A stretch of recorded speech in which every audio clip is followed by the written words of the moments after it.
década de 80, 90, quando alguém se convertia, sumia. Quando aparecia de novo na sociedade, rapaz, você não é mais a mesma pessoa. Você está completamente diferente. Deus quer falar com você, trazendo uma forte e impactante pregação para edificar a sua vida. Por isso, você tem 60 milhões de evangélicos nesse país, com um dos piores testemunhos cristãos de todo o mundo. Por quê?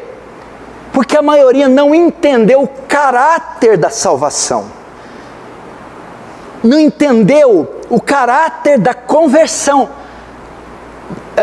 Acham que basta apenas participarem de um grupo, fazerem parte de uma denominação, batizarem-se nas águas ou aprender os rituais da sua religião, e isso é suficiente. E a Bíblia está dizendo que não, que o homem vem de um estado que ele herdou de Adão tão deplorável, tão corrupto, que a parte desse poder sobrenatural, ele não pode ser salvo, vir à vida. Aí por que você tem um mau testemunho? Porque são crentes nominais, são pessoas que não foram regeneradas, então não conseguem manter o testemunho cristão. Elas vivem tropeçando, caindo, dando mau testemunho, envolvendo em pecados. Por quê? Elas na verdade são as mesmas. Elas não foram transformadas.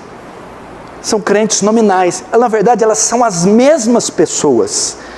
Só mudaram o seu estereótipo, mas continuam sendo as mesmas pessoas. Não passaram por esse processo avassalador, devastador, transformador, que é a regeneração. Veja Paulo, vamos ilustrar a regeneração de uma maneira mais física para você entender, palpável. Quem era Paulo?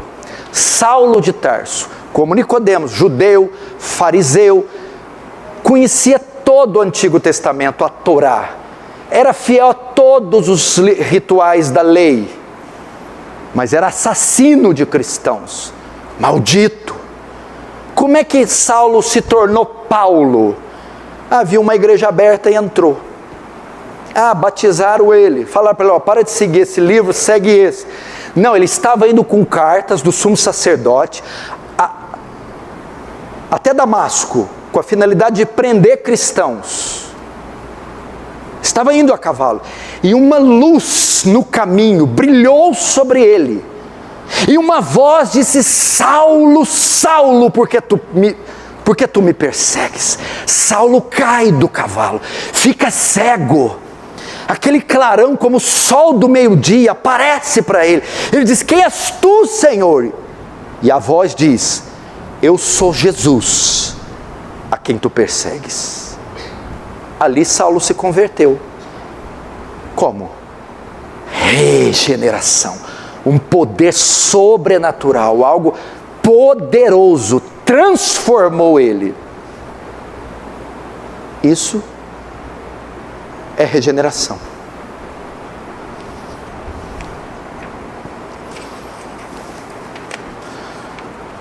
Quantos estão entendendo? Diz amém. A regeneração, presta atenção, não nos torna perfeitos. Mesmo depois de regenerados, continuamos tendo que lidar com o problema do pecado. Como o próprio João ensina na sua primeira carta, 1 João, capítulo 1, versículo 8. Se dissermos que não temos pecado nenhum, a nós mesmos nos enganamos, e a verdade não está em nós. Então, veja só, a regeneração não nos livra da presença do pecado. O pecado ainda está aqui. Aqui. Presta atenção. Aí muitos aqui, ufa, mas nos livra do poder do pecado. Da presença não, ele está aqui. Oh, mas qual a diferença de mim e o ímpio? O ímpio também, a presença do pecado está nele? Tá. Em mim, presença do pecado também está em mim. E qual que é a diferença? A regeneração me livra do poder do pecado, e o ímpio não. Como assim? A presença do pecado está lá, e ele continua escravo dos desejos do pecado. Eu não. O pecado está aqui.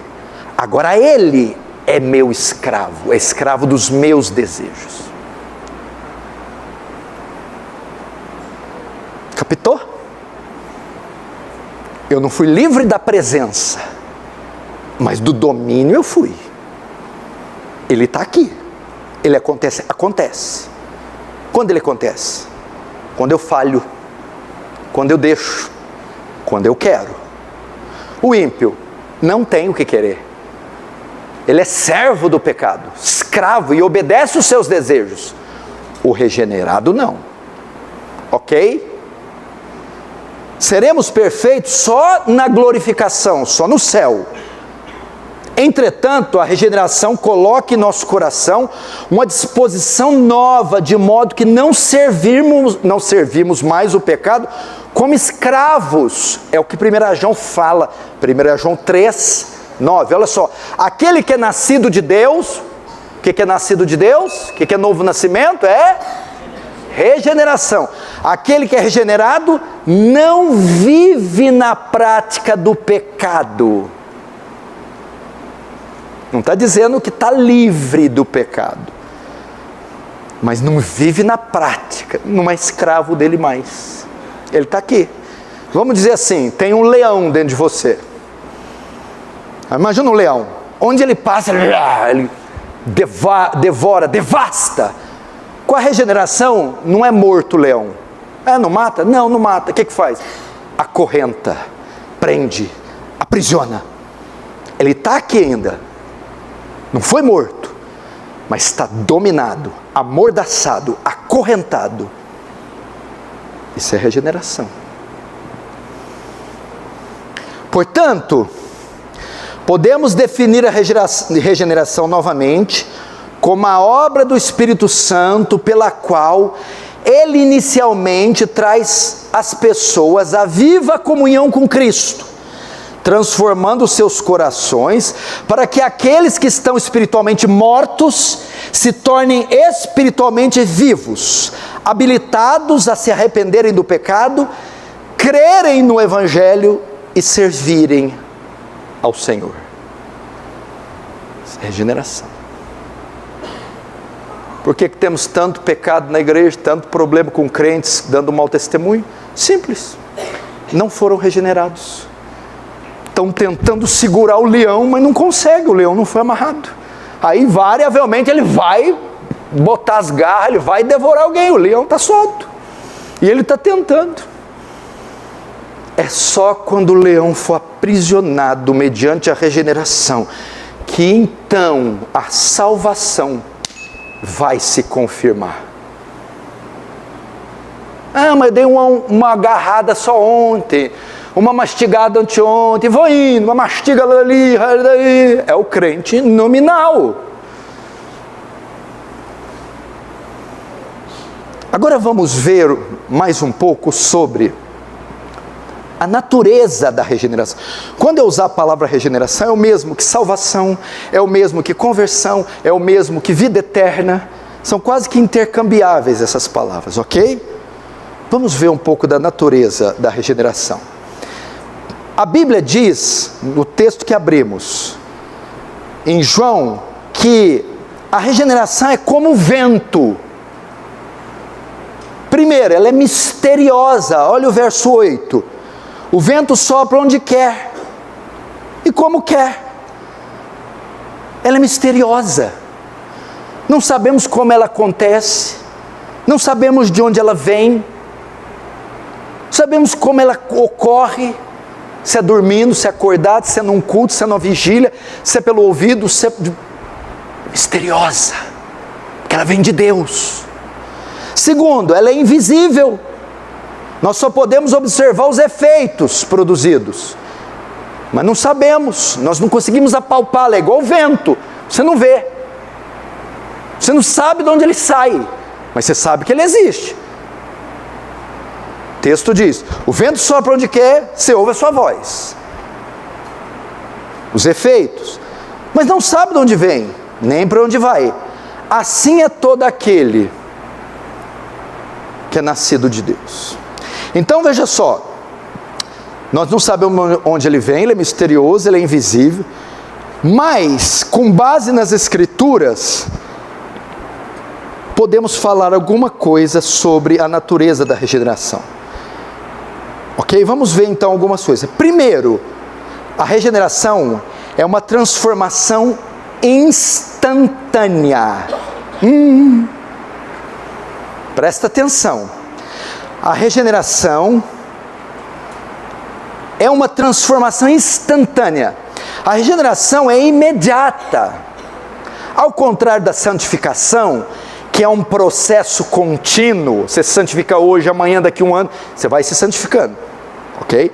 Mas ao contrário da santificação, que dura toda a vida, em Efésios 2,5, a regeneração é descrita como uma mudança da morte para a vida. E você já viu, não existe meio termo entre morte e vida. Ou a pessoa está morta, ou a pessoa está viva. Regeneração é o morto que veio à vida. Então a transformação instantânea, imediata. A regeneração é assim. Não é um processo contínuo. Ela pode se dar no culto de hoje. Ela pode se dar no quarto orando. Ela pode se dar numa vigília. E ela é instantânea. Simplesmente estava morto, vem a vida. Como o endemoniado gadareno. Lembra?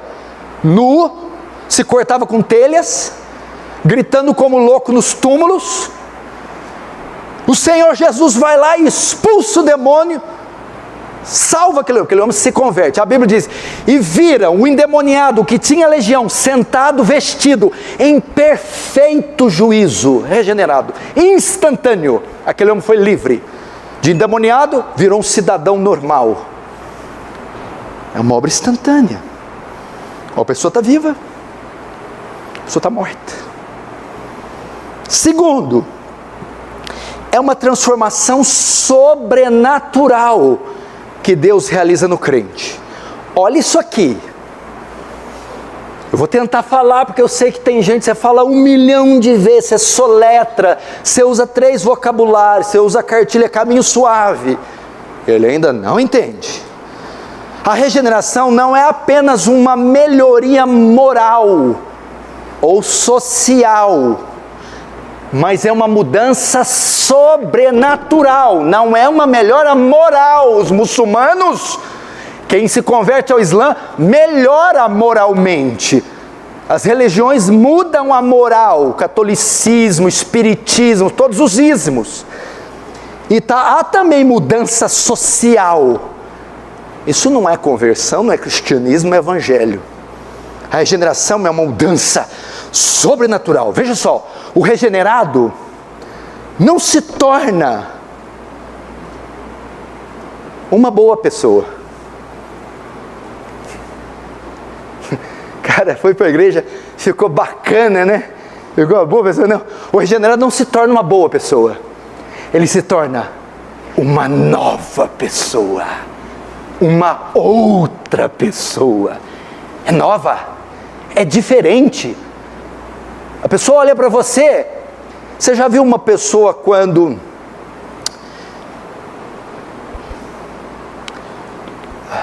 ela tem o cabelo castanho escuro, ela vai no cabeleireiro e pinta de preto? Ela mudou? É uma mudança? Você consegue ver? Mudou? Ela mudou. Ela não usava óculos, usa óculos. Nossa, você mudou. Usando óculos, o cabelo era comprido, ficou curto. A regeneração, eu vou usar um exemplo. Talvez você vai achar engraçado, vai achar grotesco, mas é o que eu estou dizendo. A regeneração é o Michael Jackson no Jackson 5. e o Michael Jackson antes de morrer. Era completamente um outro indivíduo. Cabelo, nariz, a cor da pele, tudo. A regeneração não nos torna boas pessoas, nos torna novas pessoas. Tanto é que antigamente, graças a Deus, eu peguei um pouquinho dessa época, década de 80, 90, quando alguém se convertia, sumia. Quando aparecia de novo na sociedade, e as pessoas ouviam o testemunho, depois conversavam, falavam: rapaz, você não é mais a mesma pessoa. Você não ouvia falar, você melhorou. Você ouvia assim: você está completamente diferente. Se vocês vissem a minha conversão, eu posso usá-la como testemunho, não é bom a gente usar, né? Jonathan Edwards jamais usava ele próprio como testemunho, mas o apóstolo Paulo usava. O ser que eu era, o indivíduo que eu era, moral, espiritual, profissional, sentimental, minha aparência, meu vocabulário, o indivíduo que eu era. Quando eu me converti, quando eu fui regenerado, meu irmão, eu me tornei um outro ser, um outro indivíduo. Novas afeições, vocabulário, vestimenta, círculo de amizades, valores, afeições, tudo. É uma obra sobrenatural. Olha só. João capítulo 1, verso 12 e 13 vai mostrar isso com uma força. Mas todos quanto o receberam, deu-lhes o poder de serem feitos filhos de Deus, mesmo que regenerados. Deu-lhes o poder de serem salvos, convertidos, regenerados. Agora João vai mostrar como é que a regeneração vem. Mas todos quanto o receberam, deu-lhes o poder de serem feitos filhos de Deus, a saber, os quais creem no seu nome, os quais não nasceram do sangue, nem da vontade da carne, nem da vontade do homem, mas de Deus. Aqui ele está mostrando o caráter da regeneração. Primeiro, não nasceram do sangue. A regeneração não é algo que você consegue pela descendência. Não nasceram do sangue. Não adianta ser descendente de judeu, de baiano, africano, europeu. Ela não é produzida por descendência real, sanguínea. Você não herda isso dos seus pais. Ela não é uma herança genética, não é uma herança sanguínea. Então, a regeneração não é algo que se consegue pela descendência, não é algo que se consegue por decisão humana, ou autômata, que o texto diz, nem do sangue, nem da vontade da carne, nem da vontade do homem. Ou seja, eu não tenho autonomia para me regenerar. Nem eu a mim mesmo, e nem um homem, um sacerdote, um padre, um pastor, um apóstolo, um Messias. Então eu não consigo a regeneração por descendência genética, e nem tenho autonomia para me regenerar, me salvar, me transformar. E homem algum, por mais que arrogue ter esse poder, não tem. Se você gostou do vídeo, então estarei deixando esse outro para sua edificação. Vídeos de pregações genuínas é aqui no canal Deus Quer Falar com Você. Que Jesus Cristo te abençoe ricamente. Amém.